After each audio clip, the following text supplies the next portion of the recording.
ലൈവിൽ ഇപ്പോൾ അനുമോൾ ചങ്ക് പൊട്ടി അലറി കരഞ്ഞുകൊണ്ടിരിക്കുകയാണ്. അത് അനുമോൾക്ക് കാര്യമായ പരിക്കുകൾ പറ്റിയത് കൊണ്ടല്ല, അനുമോളുടെ കയ്യിലിരുന്ന പാവയുടെ പീസുകൾ നെവിൻ തട്ടിപ്പറിച്ചു പോയത് കൊണ്ടാണ് കിടന്ന് കരയുന്നത്. ആ പിടിവലിയുടെ ഇടയിൽ ചെറിയ ഉന്തും തള്ളുമൊക്കെ ഉണ്ടാകുന്നുണ്ട്.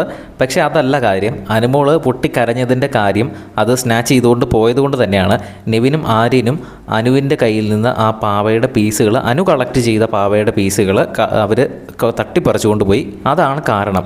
തട്ടിപ്പറിക്കാൻ പറ്റും എന്ന് ഈ ഒരു ടാസ്കിൻ്റെ ലെറ്റർ വായിക്കുമ്പോൾ തന്നെ അവരെല്ലാവരും മനസ്സിലാക്കുന്നു. അങ്ങനെ കളക്ട് ചെയ്തവരുടെ കയ്യിൽ നിന്നും ആ ഒരു പാവയുടെ പീസ് ആര്യനും നെവിനും കൂടെ തട്ടിപ്പറിക്കുകയാണ് ചെയ്തത്. അനുമോൾക്ക് ആദ്യ റൗണ്ടിലും പ്രത്യേകിച്ചൊന്നും കിട്ടിയില്ല. കാരണം അക്ബർ മേത്ത് കയറി കിടന്നതുകൊണ്ട് അനുമോൾക്കൊന്നും കളക്ട് ചെയ്യാൻ പറ്റിയില്ല. ഇപ്പോൾ രണ്ടാമത്തെ റൗണ്ടിൽ അനുമോൾ ആകെപ്പാടെ കുറച്ചാണ് കളക്ട് ചെയ്തത്. അതാണെങ്കിൽ ഇവർ തട്ടിപ്പറിച്ചുകൊണ്ട് പോവുകയും ചെയ്തു. അതുകൊണ്ട് സങ്കടം വന്നിട്ടാണ് അനുമോൾ പൊട്ടിക്കരഞ്ഞത്. ഈ ടാസ്കിൽ ഇങ്ങനെ ചെയ്യരുതെന്ന് എഴുതിയിട്ടില്ല. അതുകൊണ്ട് അവർ ചെയ്തത് തെറ്റൊന്നുമല്ല.